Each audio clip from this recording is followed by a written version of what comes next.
नमस्कार, आप देख रहे हैं हमारा खास शो मॉर्निंग प्राइम टाइम, जिसे हम कहते हैं नया सवेरा। मैं हूं आंचल गुलाटी गुंबर और मेरे साथ है मेरे स्वर्गीय जय मिश्र। और बात आज होगी नीट परीक्षा को लेकर जिस तरह से छात्रों का विरोध प्रदर्शन और इस मुद्दे पर सियासी गतिविधियां तेज हैं। क्यों अजय? बिल्कुल सही कहा आपने। और अयोध्या में श्री राम जन्मभूमि तीर्थ क्षेत्र ट्रस्ट की अहम बैठक में मंदिर परिसर के विकास, श्रद्धालुओं की सुविधाओं और प्रशासनिक व्यवस्थाओं से जुड़े महत्वपूर्ण विषयों पर विचार विमर्श हुआ है। और राष्ट्रपति द्रौपदी मुर्मू अपने निर्धारित दौरे के तहत आज होंगी रोमानिया में। कई महत्वपूर्ण आयोजनों में वो सहभागिता करेंगी। तो चलिए शुरुआत करते हैं हेडलाइंस के साथ।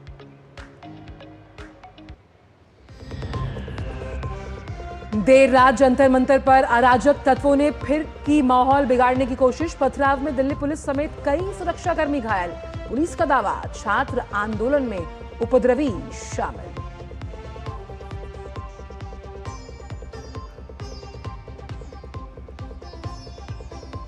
नीट पेपर लीक पर छिड़े घमासान के बीच सरकार की अपील, मामले पर राजनीति न हो। स्वास्थ्य मंत्री जेपी नड्डा ने कहा, विपक्ष जितने घंटे चर्चा चाहे, सरकार चर्चा के लिए तैयार।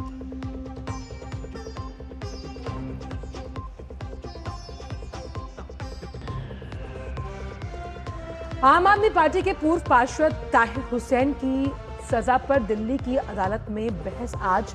दिल्ली दंगे के दौरान आईबी अफसर अंकित शर्मा हत्याकांड में दोषी है ताहिर।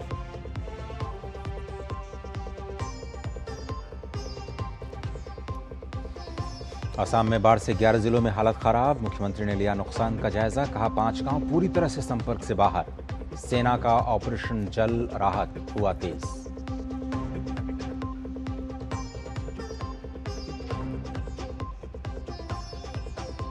राष्ट्रपति द्रौपदी मुर्मू आज रोमानिया के दौरे पर। बुखारेस्ट में राष्ट्रपति, प्रधानमंत्री और सेनेट अध्यक्ष से करेंगी मुलाकात। व्यापार फोरम को भी करेंगी संबोधित।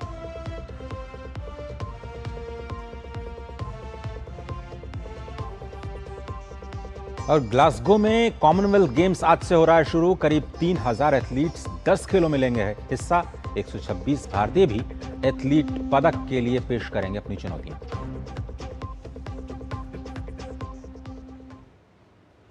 और नया सवेरा में सबसे पहले बात करते हैं जंतर मंतर पर प्रदर्शन के दौरान हुए कल रात एक बार फिर से जो हालात बेकाबू हो गए हैं उसके बारे में। तो टॉलस्टॉय मार्ग से संसद बाग के बीच प्रदर्शनकारियों और पुलिस के बीच जोरदार झड़प हुई। पुलिस का आरोप है कि उपद्रवियों ने अचानक सुरक्षा बलों पर पथराव और बोतलें फेंकनी शुरू कर दी।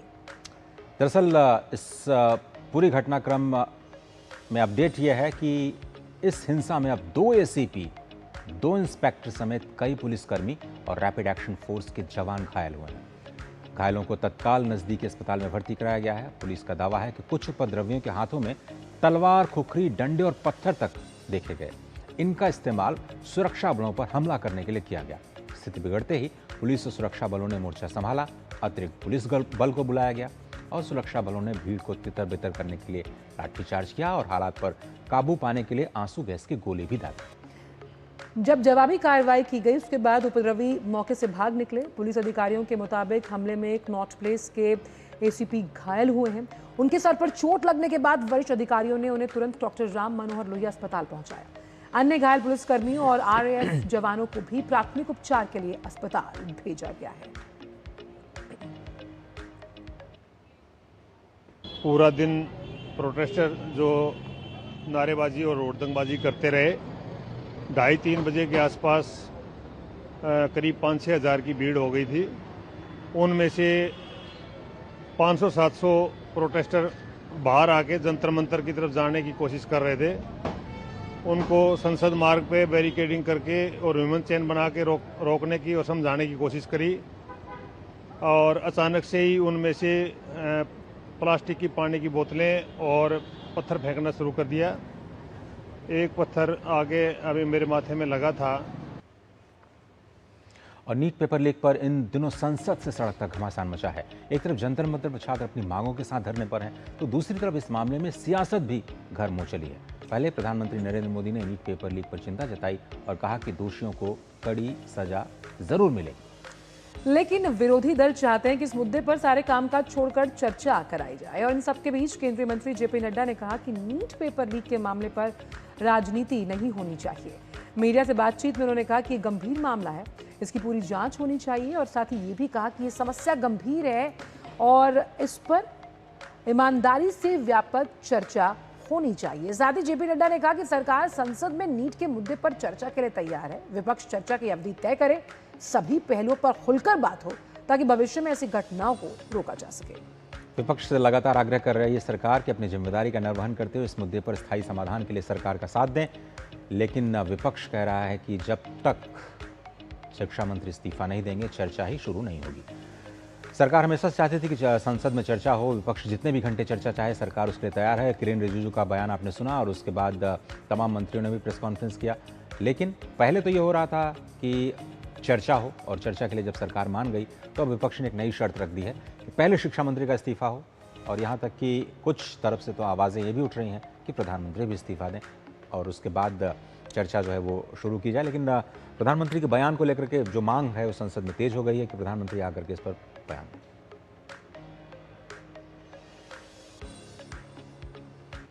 चाहा है कि संसद में इसकी चर्चा हो, short duration discussion, long duration discussion, business advisory committee में आप तय करो कितना समय आपने लेना है। राज्यसभा में मैं लीडर ऑफ द हाउस के नाते मैंने हमेशा इस बात को माना है कि जो विपक्ष जितने आवर्स तय करे हम चर्चा के लिए तैयार हैं, सरकार चर्चा के लिए तैयार है और विपक्ष को इस बात को ध्यान में लेकर के उसे गोल पोस्ट नहीं चेंज करना चाहिए। हम इस समस्या का किस तरीके से निदान कर सकते हैं उसके बारे में हमको सोचना चाहिए। तो केंद्रीय मंत्री जेपी नड्डा को सुना आपने और साथ ही उन्होंने नेता प्रतिपक्ष राहुल गांधी से कल एक सवाल पूछा कि वो पेपर लीक के मामले में इतने सिलेक्टिव क्यों है, उनकी सिलेक्टिव अप्रोच क्यों है। उन्होंने कहा कि कांग्रेस शासित राज्यों में हुए पेपर लीक से जुड़े कई मामले गिनवाए गए प्रेस कॉन्फ्रेंस के दौरान और उन्होंने पूछा कि इसके जवाब कहाँ है। नड्डा ने कहा कि राहुल गांधी इस मुद्दे का राजनीतिक फायदा उठा रहे हैं, यानी कि पॉलिटिकल माइलेज ले रहे हैं और उन्होंने कई ऐसे राज्य बताए जहां पर कांग्रेस की सरकार है, जहां पर पेपर लीक की घटनाएं हुई हैं। यहाँ तक कि स्वयं प्रियंका गांधी ने 2024 में स्वीकार किया था कि राजस्थान में जहां उनकी सरकार थी वहां पर पेपर लीक हुए। अब इसकी स्वीकारोक्ति के बाद ये आंकड़े देना कि 152 जगह पे पेपर लीक हुए हैं, कांग्रेस की ये जो मानसिकता है या कहें कि दोहरी मानसिकता है कि अपने राज्यों में चुप्पी और नेशनल लेवल पर सरकार को घेरना। तमिलनाडु का आप जिक्र लीजिए जहां पर बीएड के जो पेपर हुए लीक हुए, पंजाब में ग्रुप बी की परीक्षा में बड़ी गड़बड़ी हुई। तो ये सारे सवाल जेपी नड्डा ने राहुल गांधी से पूछा। मैं पूछना चाहूंगा विपक्ष के नेता राहुल गांधी जी से कि आप सिलेक्टिव क्यों हैं। आपने यूपीए की और यूपीए के सपोर्टेड सरकारों को, जिसे हम इंडी गठबंधन कहते हैं, इंडी अलायंस कहते हैं, उनकी गवर्नमेंट्स के बारे में आपने क्यों नहीं चर्चा की, क्यों आपने अपने आप को उससे अलग रखा। यह स्पष्ट बताता है कि आपका उद्देश्य छात्रों का हित नहीं है, स्टूडेंट्स को जस्टिस मिले इसमें आपका इंटरेस्ट नहीं है। आप स्टूडेंट्स के विषयों को, डिमांड्स को लेकर के आप पॉलिटिकल माइलेज लेना चाहते हैं, राजनीतिक रोटियां सेकना चाहते हैं। असल में जेपी नड्डा के इस बयान से पहले नेता विपक्ष राहुल गांधी ने एक प्रेस कॉन्फ्रेंस की। कई पेपर लीक की घटनाओं का जिक्र करते हुए उन्होंने सरकार से जो 3 मांगे हैं वो स्पष्ट किए। आइए सुनवाते हैं। Dharmendra Pradhan is a symbol and the students have pain about how they have been treated. That symbol has to be removed. और हम चाहते हैं कि ये सेंट्रल इशू है और ये सेंट्रल इशू पर रेजोल्यूशन आए। और इस मुद्दे पर आपको बताएं कि कांग्रेस का ये रवैया बावजूद इस बात के है कि खुद प्रधानमंत्री नरेंद्र मोदी ने नीट पेपर लीक मामले में अपनी चिंता जताई है, देश को भरोसा दिलाया है कि दोषियों को सजा जरूर मिलेगी। और प्रधानमंत्री का भरोसा कब आया, जब एनडीए की बैठक हुई। पेपर लीक का मामला उन्होंने स्पष्ट तौर पर कहा कि दोषियों को सजा मिलेगी। किरेन रिजिजू ने प्रधानमंत्री के हवाले से उनकी चिंता से देश को अवगत कराया और उन्होंने कहा कि इस हिरासत में 13 आरोपी पकड़े भी गए हैं और पेपर लीक रोकने के लिए अब सरकार कड़े कानून बनाने की तैयारी में है, जिससे युवाओं का भविष्य सुरक्षित रहे। इसमें प्राथमिकता इस बात को कि सफलतापूर्वक एग्ज़ाम और नतीजे घोषित किए गए हैं नीट के, जैसा कि आपने देखा। लेकिन ये भी समझना होगा चूँकि ये शिक्षा व्यवस्था राज्यों का विषय है, कंकरेंट सब्जेक्ट है, समवर्ती सूची में इसको रखा गया है। केंद्र और राज्य की बराबर की जिम्मेदारी है। ऐसे में सेलेक्टिव होना ये कहीं इस पूरे आंदोलन को कहीं ना कहीं कमजोर करता हुआ दिखाई दे रहा है। बिल्कुल, किस तरह से अपनी राजनीतिक महत्वाकांक्षाओं को पूरा करने के लिए अगर इस सोच के साथ कांग्रेस आगे बढ़ रही है तो कहीं ना कहीं ये इस आंदोलन को कमज़ोर करे, जैसे कि आप कह रहे हैं। और साफ तौर पर प्रधानमंत्री का आश्वासन जो है वो अपने आप में बता रहा है, और लगातार कहा जा रहा है कि हम चर्चा के लिए तैयार है, लेकिन विपक्ष का अड़ियल रवैया कुछ और ही कह रहा है। वहीं प्रधानमंत्री आवास के बाहर हुए प्रदर्शन को लेकर शुरू हुई सियासी जंग अब चरम पर दिखाई दे रही है। एक और कांग्रेस अपने आंदोलन को लोकतांत्रिक अधिकार बता रही है और दूसरी ओर भाजपा इसे प्रधानमंत्री पद की गरिमा पर हमला कह रही है। पेपर लीक में यह सियासत किया गया और राहुल गांधी और कांग्रेस का दावा है कि उन्होंने छात्रों के ऊपर जो एट्रॉसिटीज हुई उनके खिलाफ प्रधानमंत्री के आवास पर जाकर धरना दिया और अब बीजेपी कांग्रेस के खिलाफ सड़कों पर है। पूरे दिन देश के अलग अलग हिस्सों में बीजेपी ने कांग्रेस दफ्तरों के बाहर जाकर के प्रदर्शन किया और प्रधानमंत्री आवास के बाहर जो राहुल गांधी समेत दूसरे नेताओं के विरोध प्रदर्शन को गलत ठहराया। बीजेपी ने इस विरोध के दौरान दोनों दलों के कार्यकर्ताओं के बीच झड़पें हुई, कहीं कहीं पुलिस को भी बीच बचाव करना पड़ा। वहीं भाजपा नेताओं और कार्यकर्ताओं का मानना है कि कांग्रेस देश की लोकतांत्रिक संस्थाओं को बदनाम कर रही है और प्रधानमंत्री आवास के बाहर किया गया प्रदर्शन पूरी तरह दुर्भावनापूर्ण है। दिल्ली से लेकर पटना, जम्मू, भोपाल, हैदराबाद, विजयवाड़ा, तिरुवनंतपुरम, मुंबई, अहमदाबाद और रांची तक भाजपा कार्यकर्ता सड़कों पर उतर आए हैं। तो पेपर लीक पर घमासान आप देख सकते हैं अलग अलग विंडोज के जरिए। जयपुर, बेंगलुरु, विजयवाड़ा, चंडीगढ़, यहाँ पर प्रदर्शन चल रहा है। कुमार आलोक हमारे वरिष्ठ संवाददाता इस मुद्दे पर जानकारी देने के लिए हमारे साथ हैं। कुमार आलोक बहुत धन्यवाद। क्या अभी अपडेट है, हम आपसे समझना चाहेंगे और कब तक ये भरोसा मिले कि इस पर कोई सार्थक बातचीत की शुरुआत होगी? देखिए अजय जी, सबसे बड़ी बात है कि कांग्रेस का जो निर्णय था, जो परसों उन्होंने प्रधानमंत्री आवास के बाहर जाकर के जो प्रदर्शन किया था, उसमें जो इंडी ब्लॉक है, इंडी ब्लॉक की जितने भी पार्टीज हैं उनको विश्वास में नहीं लिया और विश्वास में नहीं लिया क्या कि उनको इन्फॉर्म तक नहीं क्या करने जा रहे हैं। इससे इंडी गठबंधन में दरार है और काफी जो पार्टियां हैं, खासकर लेफ्ट पार्टी की हम बात करें, आम आदमी पार्टी की हम बात करें, तो ये पार्टियां खफा है कि कांग्रेस ने ये सेल्फ डिसीजन लिया, यानी अपने आप को हाईलाइट करने के लिए कि पूरा का पूरा जो मामला है उसका श्रेय लेने के लिए कांग्रेस ने ऐसा किया। हालांकि बाद में कल अरविंद केजरीवाल की बैठक हुई उद्धव ठाकरे के साथ। उद्धव ठाकरे के साथ बैठक के बाद उद्धव ठाकरे ने भी कहा कि हम धर्मेंद्र प्रधान का इस्तीफा चाहते हैं, लेकिन उद्धव ठाकरे ने एक इंपॉर्टेंट बात कही कि विपक्ष के अंदर भी सहमति होनी चाहिए। विपक्ष जो कुछ भी कर रहा है उसमें आपसी अंडरस्टैंडिंग होनी चाहिए। अरविंद केजरीवाल ने भी बाद में कहा कि हम चाहते हैं कि धर्मेंद्र प्रधान का इस्तीफा चाहते हैं, लेकिन अंडरस्टैंडिंग की बात उन्होंने भी कही। यानी सीधे सीधे नहीं कहा कि कांग्रेस ने सेल्फ डिसीजन लिया या कांग्रेस खुद श्रेय लेना चाहती है, लेकिन इंडिकेट जरूर किया। लेकिन अगर आप देखें संजय सिंह का ट्वीट देखें कल का, या आतिशी का आप ट्वीट ये एक्स पर उनका पोस्ट देखें, तो उन्होंने साफ साफ कहा है कि कांग्रेस श्रेय लेने की कोशिश कर रही है। और जो अभिजीत दीपके है, अभिजीत दीपके का जो आंदोलन उन्होंने शुरू किया, उसको हरास करने के लिए कांग्रेस मैदान में उतरी है।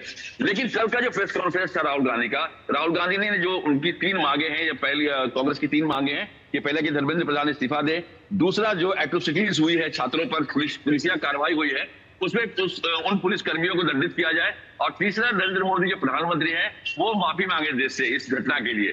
जो 3 कांग्रेस का डिमांड है, तभी हम संसद का सत्र चलने देंगे। लेकिन जब एक पत्रकार ने पूछा कि क्या ये जो मांगे हैं उस पर आप अडिग रहेंगे और संसद को नहीं चलने देंगे, तो विपक्ष को कैसे आप विश्वास में देंगे, तो उन्होंने कहा कि नहीं, आज सवेरे जो संसद परिसर में एक अहम बैठक है इंडी ब्लॉक की, और इस बैठक में ये तय होगा, जो विपक्ष तय करेगा हम उस चीज को मानेंगे, ऐसा राहुल गांधी ने कहा। तो आज की ये जो बैठक है सवेरे जो 10 बजे शुरू होगी संसद परिसर में, ये अहम बैठक है, और इस बैठक के बाद ये निर्णय होगा कि क्या संसद की कार्रवाई चलने दिया जाए या उसको सुचारू रूप से, क्योंकि जो भी निर्णय होगा या जो भी फैसला होगा वो संसद में बहस के बाद होगा।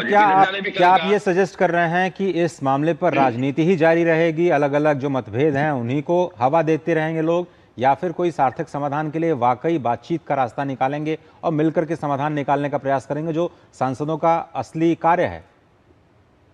बिल्कुल सही कहा आपने। जैसे आप देखा कि जेपी नड्डा ने जो देर शाम कल प्रेस कॉन्फ्रेंस किया, उन्होंने साफ साफ कहा कि सरकार बातचीत के लिए तैयार है। किसी भी नियम के तहत आप चर्चा कराना चाहते हैं, या शॉर्ट ड्यूरेशन डिस्कशन हो या लॉन्ग ड्यूरेशन डिस्कशन हो, सरकार सब पर तैयार है। किरण रिजिजू भी संसद में कह चुके हैं, सदन में उन्होंने कहा कि हम तैयार है। इसके बावजूद अगर आप तैयार नहीं होते, अगर आप यही आपाधापी अगर बची रहती है विपक्ष के द्वारा, तो सोल्यूशन कैसे निकलेगा? क्योंकि जिस भी समस्या का समाधान है वो संसद में बहस के दौरान ही उसको आप विपक्ष अपनी बात कहेगा, सत्ता पक्ष उसको अपनी बात कहेगा और एक निर्णय पर पहुंचेगा कि नीट जैसी जो पेपर लीक हुआ है वो भविष्य में दोबारा ना हो। प्रधानमंत्री ने भी कहा था मंगलवार को जब संसदीय दल की बैठक हुई थी, एनडीए संसदीय दल की, तो उन्होंने साफ कहा था कि आज भविष्य में इस तरह की घटनाएं नहीं हो, इसके लिए सरकार कड़ा कानून बनाएगी। इन सब के बावजूद अगर संसद में ये चर्चा नहीं होती है, संसद में गतिरोध अगर कायम रहता है, तो ये विपक्ष की नाकामी कही जाएगी। कुमार, इसमें दो चीजें हैं। जिस तरह से जेपी नड्डा ने कहा कि आपकी अप्रोच सिलेक्टिव है, जो नेता विपक्ष है, और साथ ही साथ पॉलिटिकल माइलेज, ये बहुत बड़ा मुद्दा है जब हम इसमें बाइफरकेट नहीं कर पा रहे कि जो प्रदर्शनकारी हैं और जो वहां पर उपद्रवी हैं। ऐसे में इस सिलेक्टिव अप्रोच के साथ कांग्रेस किस तरह से समाधान निकालने की बात करने की कोशिश करती है जब खुद ही अपने अलायंस पार्टनर्स के साथ उसका विश्वास नहीं है? बिल्कुल सही कहा आपने।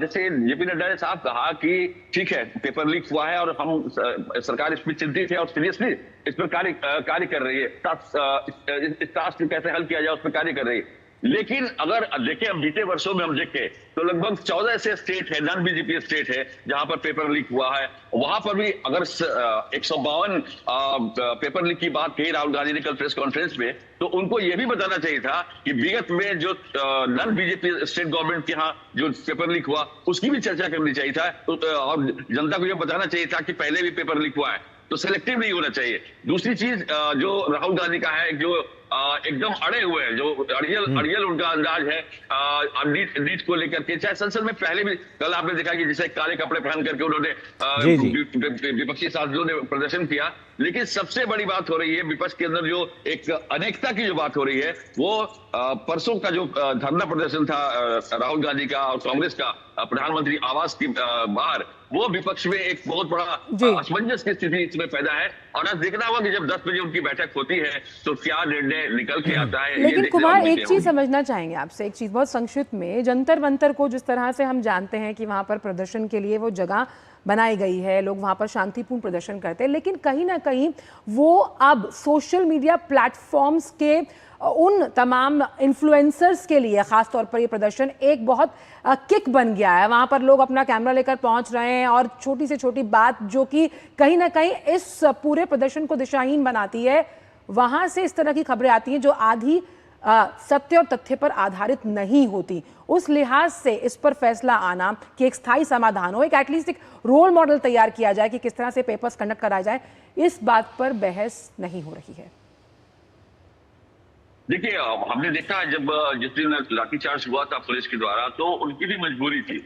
लेकिन लुम्पेन कैरेक्टर की अगर हम बात करें, अगर जो सोशल मीडिया में दिखाया जा रहा है कि जिस तरीके से लाठीचार्ज हुआ, छात्र पर अन्याय हुआ, उसको बढ़ा चढ़ा कर दिखाया जा रहा है, एआई का इस्तेमाल किया जा रहा है, ऐसे ऐसे फोटोग्राफ्स जारी किए जा रहे हैं जो आपत्तिजनक है दिल्ली पुलिस के खिलाफ या प्रशासन के खिलाफ, तो वहां पर अगर आप देखें कि एक व्यक्ति को, एक स्टूडेंट को पीट रहा है, पुलिस पीट रही है और लाठी से पीट रही है, तो उसके पहले का जो विजुअल है उसको कट कर दिया गया है। पहले उस लड़के ने उस पुलिसकर्मी के आंख में स्प्रे मारा, स्प्रे जो जहरीला स्प्रे था। उसके बाद जब आंख में उसका स्प्रे पड़ा तो उसने गुस्से से वो लाठीचार्ज किया, या एक या दो लाठियां।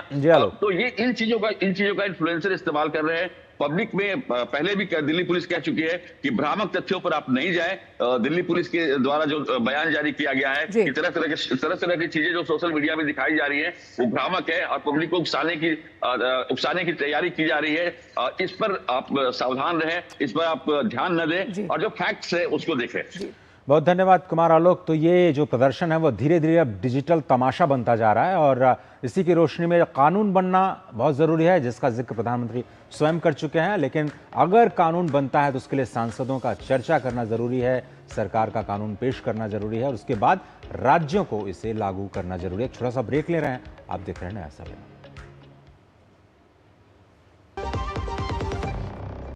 जरा सोच के देखिए, आपके पास कुछ ऐसा है जो आपकी दुनिया बदल सकता है। जानते हैं क्या? आपका अपना सोना। सोना क्या नहीं कर सकता? सोना आपको अपने सपनों का घर दिला सकता है, आपके बच्चों का भविष्य बना सकता है। सोना आपकी हर इच्छा पूरी कर सकता है। तो भारत की सबसे बड़ी gold loan NBFC Muthoot finance से गोल्ड लोन लीजिए और फिर देखिए सोना क्या नहीं कर सकता।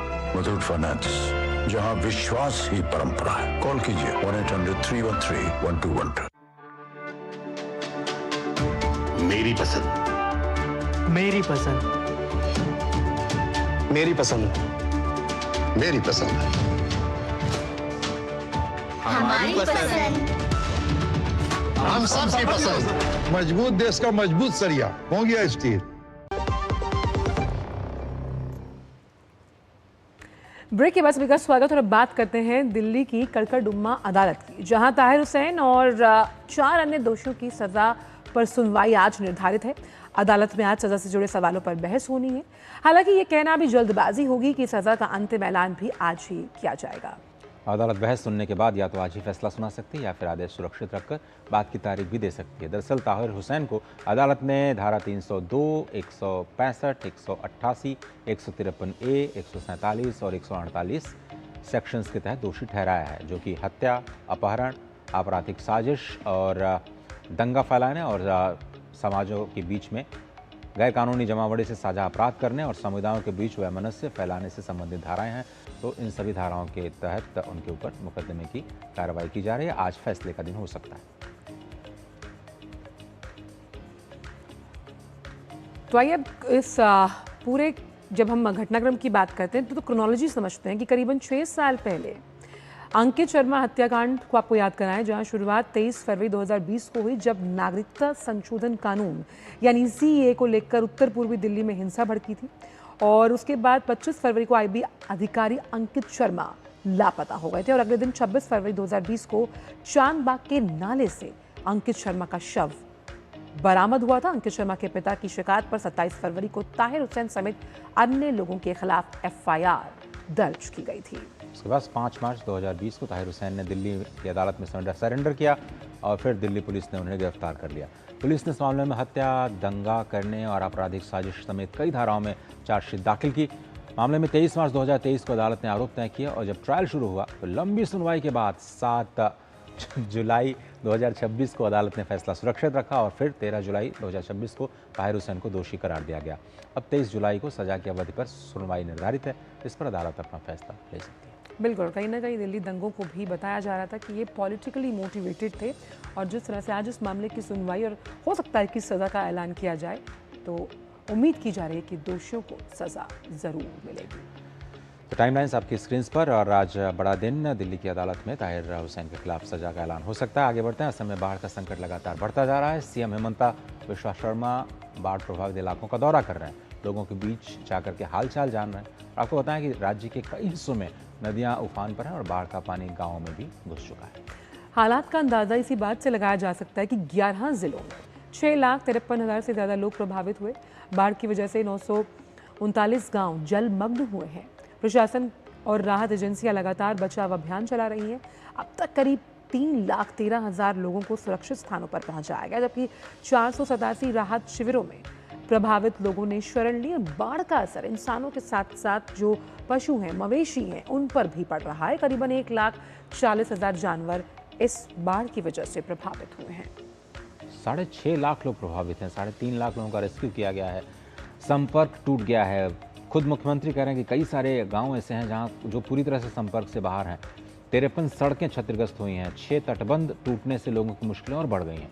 प्रशासन की टीमें प्रभावित इलाकों में राहत सामग्री तक पहुंचा रही हैं, सुरक्षित लोगों को निकाल भी रही हैं, लेकिन नदियों का जल स्तर और मौसम की स्थिति शायद इस वक्त अनुकूल नहीं है। और असम में बाढ़ से करीब 11 जिले प्रभावित है, जिस तरह से हम आपको बता रहे हैं, और किस तरह से मिशन मोड में राहत और बचाव का कार्य राज्य सरकार चला रही है। कई ऐसे ज़िले हैं असम बाढ़ से जो प्रभावित हैं, जिसमें कार्बी आंगलोंग, गोलाघाट, चराईदेव जो निचला तराई इलाका है। अगर उसकी बात की जाए तो ये बाढ़ से सबसे ज़्यादा प्रभावित ज़िले हैं। कामरूप का जिक्र किया जाए, शिवसागर है, जोरहाट जहाँ पर बाढ़ का कहर है, डिब्रूगढ़, नगांव, धेमाजी, हुजई, कामरूप, ये वो ज़िले हैं जहाँ पर बाढ़ की प्रभावशीलता नजर आ रही है सबसे ज़्यादा। और सबसे ज़्यादा असर शिवसागर जिले में देखने को मिल रहा है, जहाँ पर करीब 4 लाख लोग बाढ़ की चपेट में। इसके अलावा चराईदेव जिले में करीब 1,10,000, जोरहाट में करीब 1 लाख, गोलाघाट में 26,000 और डिब्रूगढ़ जिले में करीब 13,000 लोग बाढ़ से प्रभावित। और कई प्रमुख जो नदियाँ हैं वो उफान पर हैं, जिससे कि जो निचले इलाके हैं ख़ास तौर पर वहाँ पर पानी भरा और इस वजह से लोगों की मुश्किलें बढ़ रही हैं।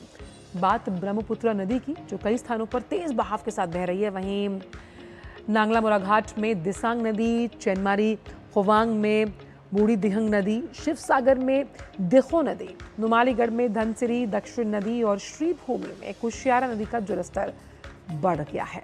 नदियों के बढ़ते जलस्तर का असर आसपास के गांवों और सड़कों पर दिखाई दे रहा है, जिसका असर आम जनजीवन पर पड़ता हुआ नजर आ रहा है। डिब्रूगढ़ से सुबीना राय हमारे साथ जुड़ रही हैं। सुबीना, बीच में स्थिति शायद काबू में आ गई थी और अब जब मानसून आया पूरे देश में तो फिर से शायद ये स्थिति गंभीर हो गई। अभी क्या अपडेट है और किस तरह से लोगों को राहत पहुंचाने का काम चल रहा है? जी, बहुत सुप्रभात अजय। और जैसे कि आपने कहा कि ये जो है इस बार का जो बाढ़ है, ये सेकेंड वेव ऑफ फ्लड्स आप कह सकते हैं असम में, और जिसके वजह से जो है ये शुरू हुआ नागालैंड में, जहाँ की क्लाउड बर्स्ट के कारण जो है मॉन डिस्ट्रिक्ट में हैवी लैंडस्लाइड्स के साथ एक्सेसिव रेनफॉल के वजह से जो है के वजह से दिखो नदी में ये उफान आया और इतना पानी का बहाव रहा कि दिखो नदी, जो कि शिवसागर, सोराईदेव और जोरहाट से बहती है, तो इन सब एरियाज में पूरे तरीके से फ्लडिंग हो गए, जिसके वजह से अब तक जो है 6 लाख लोग अभी भी क्षतिग्रस्त हैं। जैसे कि आपने पहले भी कहा कि सीएम ने कल अपने पोस्ट में कहा कि अभी भी ऐसे काफी जगह है जहां तक एनडीआरएफ और एसडीआरएफ की पहुंच नहीं पाई है और काफी लोगों के पास पानी तक की अवेलेबिलिटी नहीं है।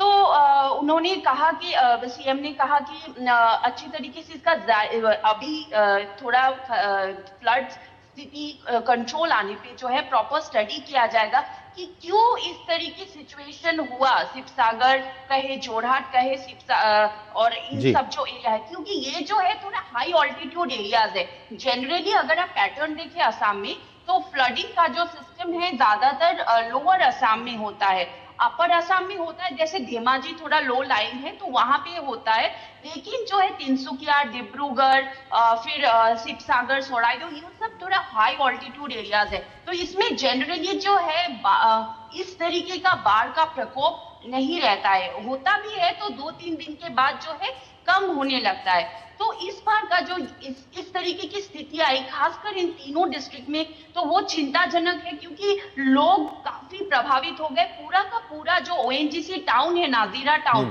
तो वो पूरा का पूरा जो आप विजुअल्स आ रहे, ओएनजीसी कॉलोनी हो गया पूरी तरीके से पानी, नी वाटर्स तक आप कह सकते हैं पानी से भर गया। तो इसके तहत जो है इंडियन आर्मी की टीम को भी लगाना पड़ा ताकि रेस्क्यू ऑपरेशंस चलाया जाए। अजय, सुबीना, खास तौर पर इंसानों पर तो असर पड़ा ही, मवेशी, पशु वो भी प्रभावित हुए हैं। तो शेल्टर होम्स में किस तरह से जो चिकित्सा सुविधा है या आम जरूरत की चीजें हैं, उनकी उपलब्धता को सुनिश्चित कर रही है राज्य सरकार? जी आंचल, ये जो बाढ़ की स्थिति है ये लगभग हर साल होती है असम में। तो इस तरीके से जो है पहले से ही सरकार तैयार रहती है कि फ्लड सीजन में जो है हम सप्लाईज रेडी रहता है कि कहीं पे भी बाढ़ की स्थिति आती है तो इमीडिएट जो है सप्लाईज, चावल कहे, राइस, मस्टर्ड ऑयल कहे, जितने भी जरूरी सामान है ताकि राहत शिविरों में पहुंचाया जाए। अब तक जो है कल तक लेटेस्ट जो रिपोर्ट है, कल जो है 100 से ज्यादा राहत शिविर थे रिलीफ कैंप से, जहां पे कि बाढ़ पीड़ित लोग आश्रित थे। तो करीबन 24,000 से ज्यादा लोग आश्रित हैं अभी रिलीफ कैंप्स में, और साथ ही साथ 249 रिलीफ डिस्ट्रीब्यूशन सेंटर्स हैं जहां पे कि चावल, दाल, जो भी जरूरत के सामान है, टारपोलिन्स हो गए, बच्चों के फूड आइटम्स हो गए, तो उन सब का वितरण किया जा रहा है। साथ ही सुबीना, साथ कल इस मामले में क्या अभी तक किसी के जानमाल की नुकसान की खबर तो नहीं है, और साथ ही साथ राज्य सरकार कैसे केंद्र के साथ मिलकर के जो राहत बचाव कार्य है उसको कैसे आगे बढ़ा रही है? कब तक स्थिति सामान्य होने की उम्मीद नजर आ रही है? जी अजय जी, जान माल वाहन इस बार काफी हद तक बहुत ही नष्ट हुआ है, क्योंकि 15 मिनट में जो है पानी इस तरीके से प्रभाव रहा है कि लोगों के टेस्टिमोनीज हमने लिए हैं, तो वो लोग कुछ भी अपना डॉक्यूमेंट्स, अपने वैल्यूएबल्स कुछ भी नहीं बचा पाए, बस अपने जान बचा के भागे हैं लोग, और कुछ लोग तो वहीं पे फंस गए। तो इसलिए जो है काफी सारे लोग जो है मिसिंग है। अब तक का जो डेथ टोल, अगर आप कह सकते हैं, लेटेस्ट जो है 41 तक पहुंच चुका है। मतलब कि 40 लोग अब तक जो है इस बार जो है बाढ़ से मर चुके हैं। इसमें से काफी सारे ड्राउनिंग केसेस है, ड्राउनिंग डेथ्स है। उसके बाद जो है लोग मिसिंग है। तो ये जो स्थिति और राहत कार्य की अभी भी 24 चलिए, उम्मीद करते हैं राउंड द क्लॉक। सुबीना कि जिस तरह से राहत कार्य मिशन मोड में चलाया जा रहा है, जल्दी स्थितियां सामान्य होंगी असम में। बहुत बहुत शुक्रिया आपका इन तमाम जानकारियों को हमसे साझा करने के लिए। और अब बात करते हैं अयोध्या की, जहां आज साधु संतों की एक महत्वपूर्ण बैठक होने जा रही है। इस बैठक में देश भर से करीब 300 साधु संतों के शामिल होने की संभावना है, जहां विश्व हिंदू परिषद और राष्ट्रीय स्वयंसेवक संघ के पदाधिकारी भी इस बैठक में मौजूद रहेंगे। ये बैठक श्री राम जन्मभूमि तीर्थ क्षेत्र ट्रस्ट की बैठक के एक दिन बाद हो रही है, जिससे कई मायनों में अहम माना जा रहा है। आज की बैठक में राम मंदिर से जुड़े अब तक के घटनाक्रमों की पूरी समीक्षा की जाएगी। सूत्रों की माने तो हाल ही में चर्चा में रही SIT रिपोर्ट के विभिन्न पहलुओं पर भी गहरा मंथन किया जा सकता है। बैठक का उद्देश्य है साधु संतों और विभिन्न हिंदू संगठनों के बीच बेहतर समन्वय स्थापित करना। वेप और संघ के पदाधिकारी संत समाज के साथ मिलकर के आगे की रणनीति और कार्य योजना पर चर्चा करेंगे। इस बैठक में हिंदू समाज में एकजुटता बनाए रखने और किसी भी तरह की भ्रम की स्थिति को दूर करने पर भी जोर दिए जाने की संभावना है। तो अयोध्या धाम में आज संतों का महामंथन, जहां राम मंदिर से जुड़े मुद्दों पर मंथन किया जाएगा। और जो कल बैठक हुई राम मंदिर से जुड़ी, उसमें स्पष्ट तौर पर यह कहा गया कि जो 9 संत हैं वो धार्मिक कार्य करेंगे। साथ ही साथ जो सचिव प्रवक्ता हैं उसकी भी नियुक्ति जल्दी ही की जाएगी, क्योंकि 1500 से ज़्यादा एप्लीकेशंस आ गई हैं CEO पद के लिए। इसलिए अब जो सिलेक्शन कमेटी है उसको 1 महीने का समय दिया गया है कि CEO के निर्धारण का जो पैमाना है उसको तय किया जाए और जल्दी से जल्दी उस पर अंतिम निर्णय लिया जाए। बढ़ते आगे और बात करते हैं राष्ट्रपति द्रौपदी मुर्मू की, जो 3 देशों की यात्रा के अंतिम चरण में आज रोमानिया पहुंचेंगी। रोमानिया की 2 दिन की यात्रा के दौरान वो वहां के राष्ट्रपति, अंतरिम प्रधानमंत्री और सेनेट अध्यक्ष से मुलाकात करेंगी। राष्ट्रपति का रोमानिया भारत संसदीय मैत्री समूह के जो सदस्य हैं उनसे मिलने का भी कार्यक्रम है, और इसके बाद राष्ट्रपति द्रौपदी मुर्मू भारत रोमानिया व्यापार फोरम को भी संबोधित करेंगी। साथ ही भारतीय समुदाय के साथ भी बातचीत करने का कार्यक्रम है। और विदेश मंत्रालय ने बताया कि राष्ट्रपति द्रौपदी मुर्मू की 3 देशों की यात्रा द्विपक्षीय संबंध मजबूत करने की भारत की प्रतिबद्धता का परिचायक है।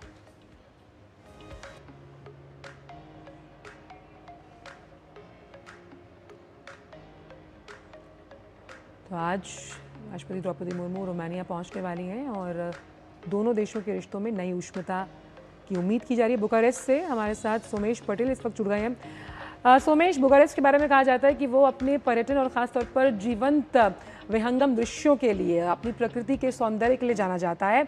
आज जब राष्ट्रपति द्रौपदी मुर्मू रोमानिया पहुंचेंगी, किस तरह से खासतौर पर ग्रीन एनर्जी के क्षेत्र में दोनों देश एक दूसरे के करीब आते हुए नजर आएंगे? जी, आपको मैं जरूर बताना चाहूँगा, राष्ट्रपति द्रौपदी मुर्मू 3 देशों की राजकीय यात्रा में है। 2 देशों की राजकीय यात्रा खत्म करने के बाद आज द्रौपदी मुर्मू आज रोमानिया पहुंचेंगी, और रोमानिया जब पहुंचेंगी तो वहां पर जो रोमानिया के राष्ट्रपति हैं, रोमानिया के प्रधानमंत्री हैं, उनसे भी मुलाकात करेंगे। और सबसे महत्वपूर्ण बात है कि मैं इस समय जब रोमानिया में मौजूद हूं, जब तमाम भारतीयों से जब बात कर रहा था तो तब उनका साफ तौर पे कहना था कि राष्ट्रपति द्रौपदी मुर्मू को देखने के लिए, उनकी बातों को सुनने के लिए यहाँ के लोगों में जबरदस्त उत्साह भी है और भारतीय समुदाय के लोग बेसब्री से राष्ट्रपति द्रौपदी मुर्मू का इंतजार कर रहे थे। सबसे महत्वपूर्ण बात है कि भारत और रोमानिया के बीच में लंबे समय से जो संबंध है, व्यापारिक संबंध देखने को मिल रहे थे, तो आज जिस तरह से द्विपक्षीय बैठक भी होगी राष्ट्रपति द्रौपदी मुर्मू, रोमानिया के राष्ट्रपति और प्रधानमंत्री के बीच में, तो काफी महत्वपूर्ण मानी जा रही है। और सबसे महत्वपूर्ण बात यही है कि 3 दशक के बाद रोमानिया पहली बार कोई राष्ट्रपति भारत का पहुंचेगा और लोगों में भी जबरदस्त उत्साह है। भारतीय समुदाय के लोग यहां पर रहते हैं। भारतीय समुदाय के लोगों से जब हम बातचीत कर रहे थे तो उनका कहना है कि भारत से बड़ी संख्या में लोग यहां पर काम करने के लिए आ रहे हैं, बड़ी संख्या में लोग यहां पर निवेश कर रहे हैं, बड़ी संख्या में लोग IT पे काम कर रहे हैं, बड़ी संख्या में लोग हेल्थ पे काम कर रहे हैं। तो तमाम विषयों पर यहां पर चर्चा भी होगी जब द्विपक्षीय बैठक होगी राष्ट्रपति द्रौपदी मुर्मू के साथ। जी सुमेश, अगर रोमानिया की बात करें तो आज वो बिजनेस समुदाय के साथ भी मुलाकात करेंगे। भारतीय समुदाय खासतौर पर वो कौन से इश्यूज़ हैं जिनको वो चाहते हैं कि उनका समाधान किया जाए और रोमानिया सरकार के समक्ष उन मुद्दों को उठाया जाए जो भारत वंशियों के हित में है, जो वहाँ पर ऑलरेडी काम कर रहे हैं, जिनसे आपकी बातचीत हुई?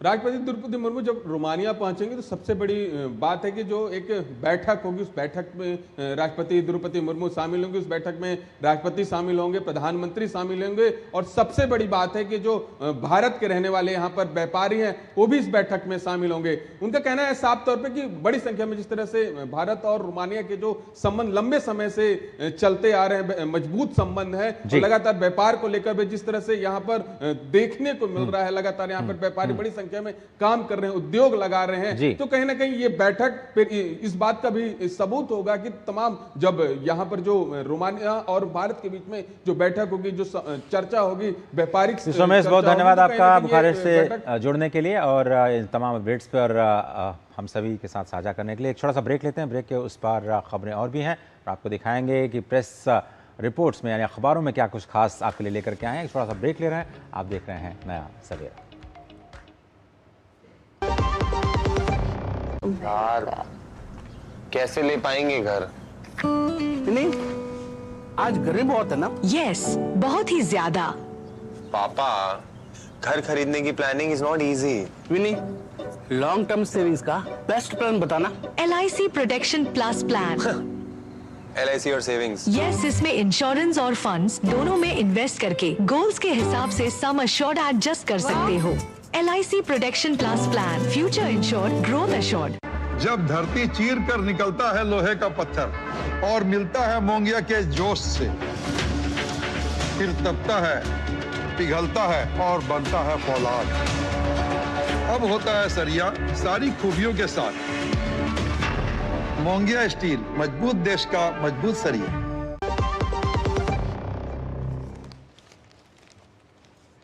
अब ब्रेक के बाद स्पीकर स्वागत। और हमारे हाथों में समाचार पत्र देखकर आप समझ गए होंगे कि इस वक्त तो चला है प्रेस रिपोर्ट्स का। तो पहली खबर जो हम ले रहे हैं वो हिंदुस्तान से है, जो किस तरह से कंज्यूमरिज्म जो है वो भारत में लगातार बढ़ रहा है, उस बात की तस्दीक करती है। इस बात में साफ इस रिपोर्ट के जरिए ये बताया जा रहा है कि बीते वर्षों में जो उपभोग कर्ज है उसमें 4 गुना की बढ़ोतरी हुई, जहाँ पर ज़मीन और कारोबार के लिए लोग लग्जरी सामानों पर ज़्यादा खर्च करें, यानी कि जो बदलती जीवन शैली है वो लग्जूरियस करने के चक्कर में लोग कर्ज ले रहे हैं और किस्त चुकाने में उनकी आधी आमदनी जा रही है। आप समझिए कि पहले लोन लोग प्रॉपर्टी खरीदने के लिए लिया करते थे, अब अपने शौक को पूरा करने के लिए जिस तरह से लोन लिया जा रहा है उसमें आपकी जो तनख्वाह है उसकी आधी अगर हम देखें अमाउंट है वो किस्त में जा रही है। और मार्च 2026 तक कुल जो घरेलू उधारी की स्थिति अगर हम देखें तो उपभोग यानी जब आप खर्च की बात करते हैं तो वो 49.7% है, यानी कि बदलती जीवन शैली इस बात की तस्दीक करती है कि लोग कर्ज ले रहे हैं अपने शौक को पूरा करने के लिए, क्योंकि शौक बड़ी चीज़ है। दूसरी खबर अजय। बिल्कुल, और दूसरी हमने खबर ली है एक बड़ी उपलब्धि की, जो 4 महानगरों की सफल यात्रा करके स्वदेश लौटी हैं महिला ऑफिसर्स। 9 महिला ऑफिसर्स हैं। 2025 में यात्रा शुरू हुई थी, 25,500 समुद्री मील की दूरी तय की गई और 314 दिनों की कठिन यात्रा पूरी करके स्वदेश लौटी। देश उनका स्वागत कर रहा है और राजनाथ सिंह जो कि रक्षा मंत्री, उन्होंने कहा कि ये भारत के संकल्प का स्वागत है। IAS भी त्रिवेणी रवाना किया गया था 11 सितंबर 2025 को मुंबई से और दुनिया फतह करके आ चुके हैं भारत की 9 जाबाज महिला अधिकारी। एक तरह से ये दिखा दिया कि भारत में दम है, भारत की महिला अधिकारियों में कितना दम। बिल्कुल, खास तौर पर जब हम विकास की बात करते हैं, महिला उन्मुखी विकास, तो इसी बात की तस्दीक करता है। लेकिन जो अगली खबर है वो हम ले रहे हैं जनसत्ता से, जहां वायु प्रदूषण किस तरह से जो ब्रेन कैंसर है उसको बढ़ा सकता है, इस पर एक रिपोर्ट है। और जिस तरह से वायु प्रदूषण में कुछ ऐसे कण हैं जो बाल्यावस्था में जब हम कैंसर के उन तमाम जीवाणुओं की बात करते हैं तो उनके लिए खतरनाक साबित हो सकते हैं, और विशेषज्ञों ने इस मामले पर अपनी चिंता जताई है। तो खास तौर पर अगर हम देखें, जब हम AQI की बात करते हैं कि AQI जो है वो कंफर्टेबल और लेवल्स पर होना चाहिए, वो इस बात को बताता है कि किस तरह से अलग अलग तरह की बीमारियां जो हैं वो पॉल्यूशन लेवल से हो सकती है, और इसमें अब ब्रेन कैंसर भी शामिल है। तो प्रेस रिपोर्ट्स में आज अभी के लिए इतना ही, लेकिन आइए आपको अब लिए चलते हैं दुनिया भर से जुड़ी कुछ खास खबरों की तरफ और जानते हैं वर्ल्ड वॉच में क्या कुछ है आपके लिए। तो अमेरिका ने लगातार 12वीं रात ईरान के सैन्य ठिकानों पर हमले किए, और ईरान की मीडिया के अनुसार आज तड़के दक्षिण पश्चिम में स्थित रामशीर और अहवाज शहरों पर अमेरिकी मिसाइलों पर हमला हुआ है। वहीं फारस की खाड़ी के तट पर स्थित बुशैर प्रांत के अधिकारियों ने बताया कि वहां अमेरिकी मिसाइल से हमला किया गया है। इससे पहले भी अमेरिकी सेना ने ईरान के कई इलाकों और द्वीपों को निशाना बनाया था, और अब ईरान में भी जवाबी कार्रवाई शुरू कर दी। लगातार 12वीं रात हमले जारी। यमन में सक्रिय हूती विद्रोही अब सामने आया, और ईरान की सेना ने भी जवाब में अमेरिका के सहयोगी देशों पर ड्रोन और मिसाइलें दागी। कुवैत में वायु रक्षा प्रणाली को सक्रिय किया गया। कुवैत की सेना ने आज तड़के बताया कि उसने कई दुश्मन ड्रोन्स को रोक करके नष्ट किया। यह घटना ईरान की ओर से पिछले कई दिनों से हो रही हमलों के बीच हुई। सेना ने कहा, यदि लोगों की विस्फोटों की आवाज़ें सुनाई दे रही हैं तो वो हवाई रक्षा प्रणाली द्वारा दुश्मन ड्रोन को मार गिराने की वजह से। और वहीं पश्चिम एशिया में तनाव बढ़ने के बीच अंतर्राष्ट्रीय बाजार में कच्चे तेल की कीमतें बढ़ गई। ब्रेंट क्रूड का भाव बढ़कर $94.07 प्रति बैरल बंद हुआ, जबकि अमेरिकी वेस्ट टेक्सास इंटरमीडिएट करीब 3% बढ़कर $86.83 प्रति बैरल पर पहुंच गया है। और अब तकनीक से जुड़ी खबरों पर नजर डालते हैं हमारे स्पेशल सेगमेंट टेक टॉक में। तो सरकार ने राज्यसभा में एक लिखित जवाब में दौरान स्पष्ट किया कि E20 पेट्रोल के इस्तेमाल से E10 के लिए डिज़ाइन की गई पुरानी कारों के माइलेज में मामूली कमी तो आ सकती है, लेकिन इंजन खराब होने या वाहनों में खराबी आने का कोई प्रमाण नहीं मिला है। लिखित जवाब में पेट्रोलियम और प्राकृतिक गैस राज्य मंत्री सुरेश गोपी ने बताया कि किसी वाहन का माइलेज केवल पेट्रोल में इथेनॉल की मात्रा पर निर्भर नहीं करता, बल्कि वाहन चलाने का तरीका, वाहन का रखरखाव, टायर प्रेशर, व्हील अलाइनमेंट और एयर कंडीशन के उपयोग जैसे कई दूसरे कारकों पर भी निर्भर करता है। उन्होंने आगे कहा कि E20 पेट्रोल के कई फायदे भी हैं। इसमें अधिक ऑक्टेन रेटिंग, बेहतर एंटी नॉक प्रदर्शन, बेहतर दहन क्षमता और अधिक स्मूथ एक्सीलरेशन शामिल है। और आइए बात करते हैं हमारे खास सेगमेंट एक दिन एक उत्सव से जुड़ी हुई।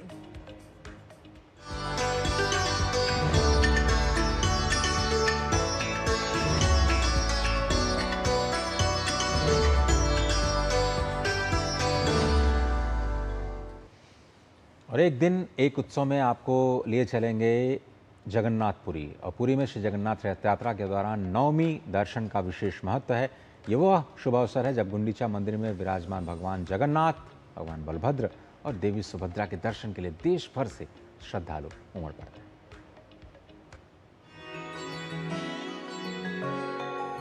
श्रद्धालुओं की लंबी कतारें, जय जगन्नाथ के गूंजते जय घोष और गुंडीचा मंदिर में भक्ति भाव से भरा वातावरण। पुरी में नवमी दर्शन का दृश्य कुछ ऐसा ही दिखाई देता है। रथ यात्रा के दौरान यह वह अंतिम दिन होता है जब भगवान जगन्नाथ, भगवान बलभद्र और देवी सुभद्रा आड़प मंडप में भक्तों को दर्शन देते हैं। मान्यता है कि नवमी के दिन होने वाला संध्या दर्शन अत्यंत पुण्यदायी होता है और इससे विशेष आध्यात्मिक फल की प्राप्ति होती है।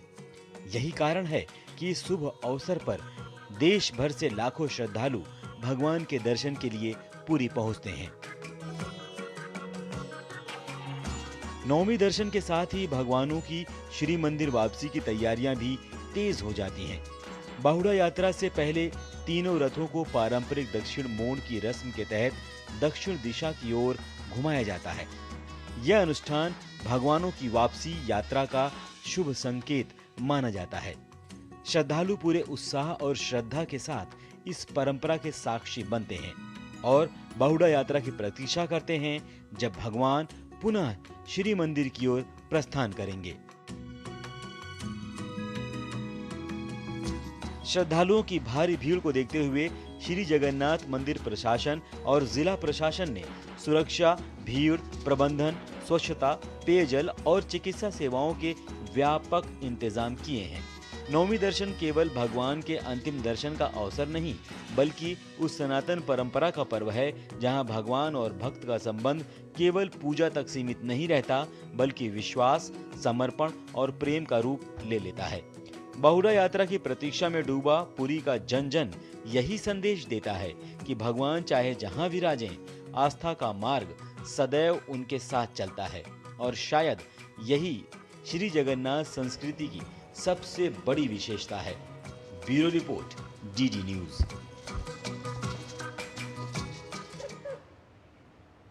बहुत ही खूबसूरत दृश्य श्री जगन्नाथ धाम से, जहां पर श्रद्धालु अपने भक्ति भाव को प्रदर्शित करते हुए नजर आए। और आइए अब देखते हैं खबरें खेल जगत से, हमारे खास सेगमेंट स्पोर्ट्स ट्रैक में।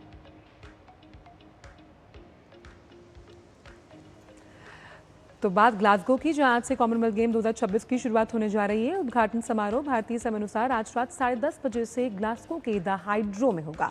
इस संस्करण में 74 देशों के करीब 3000 एथलीट्स 10 खेलों में हिस्सा लेंगे। भारत राष्ट्रमंडल खेलों में 19वीं बार हिस्सा लेने जा रहा है। 126 एथलीट्स भारत से खेल मेडल के लिए अपनी दावेदारी पेश करेंगे। भारत अपने अभियान की शुरुआत पुरुष और महिलाओं के लॉन बॉल इवेंट के साथ करेगा। राष्ट्रमंडल खेल 2022 में यादगार प्रदर्शन करते हुए पदक जीतने और इतिहास रचने के बाद भारतीय लॉन बॉल टीम अब ग्लासगो पहुंची।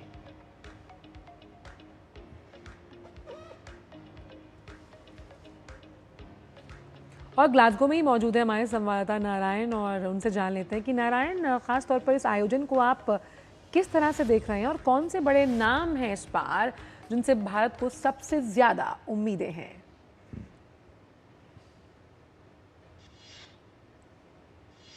अगर इस एडिशन की बात करें तो ग्लासगो में शुरू हो रहे 23वें कॉमनवेल्थ गेम्स में भारत एक बार फिर बड़ी उम्मीदों के साथ उतर रहा है। पिछले कुछ सालों में भारतीय खेल ने जिस तरह नई ऊंचाइयों को छुआ, उसका असर अब हर बड़े मल्टी स्पोर्ट्स इवेंट में साफ दिखाई देता है। आज भारत सिर्फ हिस्सा लेने नहीं, बल्कि पदकों के लिए मजबूत दावेदारी पेश करने वाली टीम बन चुका है। इस बार भारतीय दल का अनुभव और युवा जोश का बेहतरीन मेल देखने को मिलेगा। 191 सदस्यीय दल में भारतीय दल में 126 खिलाड़ी शामिल हैं जो 9 खेलों में चुनौती पेश करेंगे। ओलंपिक पदक विजेता मीराबाई चानू और लवलीना बोगहाइन टीम की अगुवाई करेंगी। ओपनिंग सेरेमनी में वो फ्लैग बियरर और बैटन बियरर के रूप में होंगी। वहीं नीरज चोपड़ा जैसे विश्व स्तरीय खिलाड़ियों को भारत से बड़ी उम्मीदें हैं। और नारायण, इन खेलों में जो भारत की ताकत है उसको थोड़ा सा समझाइए, और किन खेलों में आपको लगता है कि भारत की मजबूत दावेदारी इस वर्ष दिखाई दे रही?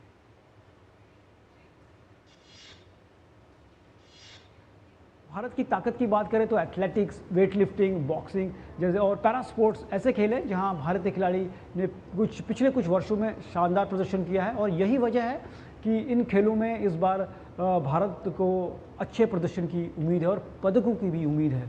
हालांकि इस बार मुकाबला थोड़ा अलग होने वाला है, क्योंकि बैडमिंटन, कुश्ती, शूटिंग और हॉकी जैसे जो खेल थे, जैसे कई इंपॉर्टेंट गेम जिनमें भारत का डोमिनेंस रहा है, इस बार नहीं होंगे।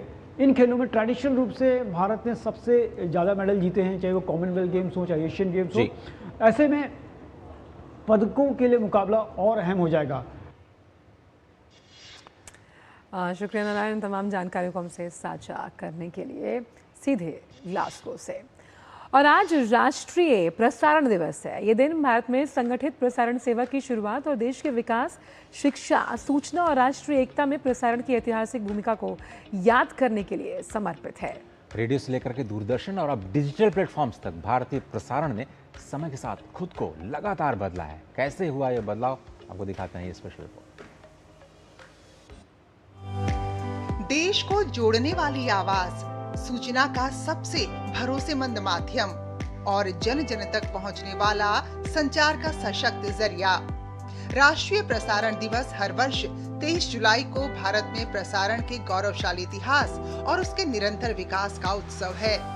ये दिन उस यात्रा को याद करने का अवसर है जिसने रेडियो और टेलीविजन को देश की आवाज और जनता का सच्चा साथी बनाया। भारत में प्रसारण का सफर जून 1923 में बॉम्बे रेडियो क्लब के पहले प्रसारण से शुरू हुआ।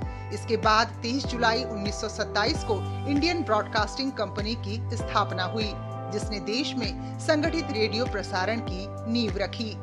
वर्ष 1936 में भारत राज्य प्रसारण सेवा का नाम बदलकर ऑल इंडिया रेडियो रखा गया और 1956 में इसे आधिकारिक तौर पर आकाशवाणी नाम मिला।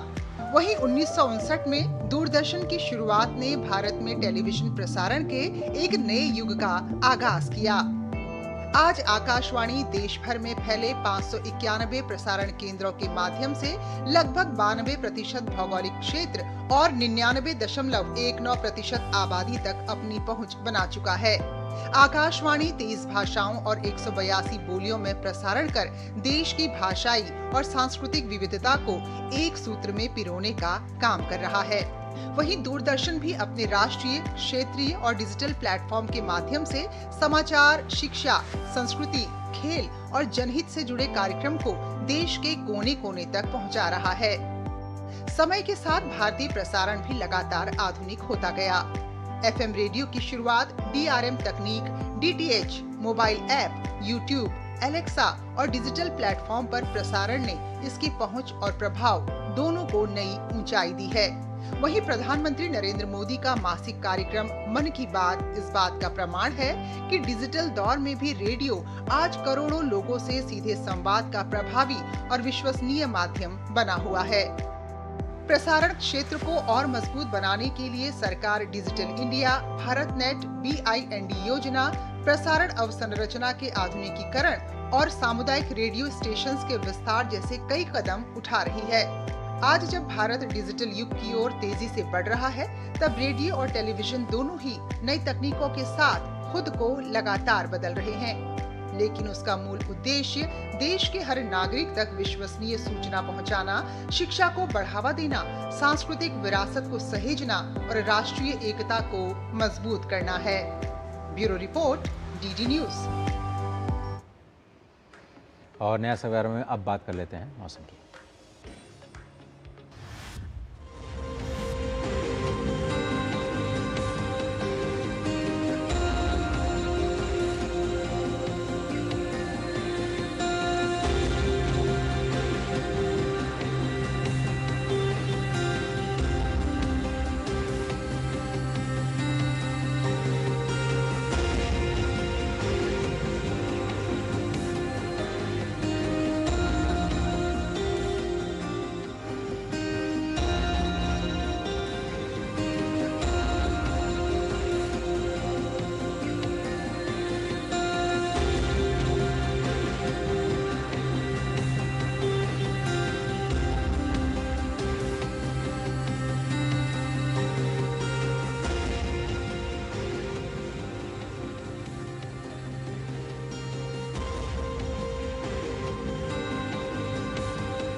और नया सवेरा में वक्त आ चला है कि हम आपसे विदा लें, लेकिन जाने से पहले आपको दिखा रहे हैं कुछ खूबसूरत तस्वीरें।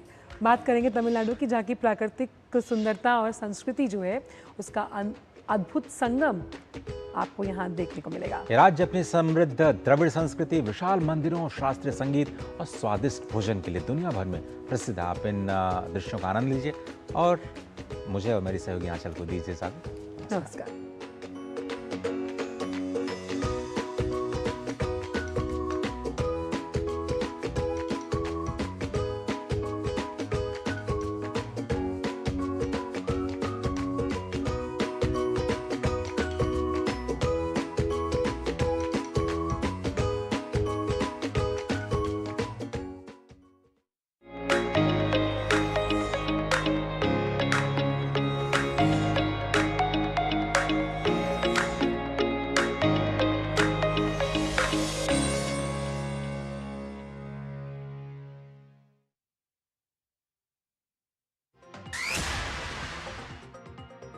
दिल्ली मेट्रो रेल प्राधिकरण ने सुरक्षा कारणों से आज सुबह 7:30 बजे के बाद से अगले आदेश तक 16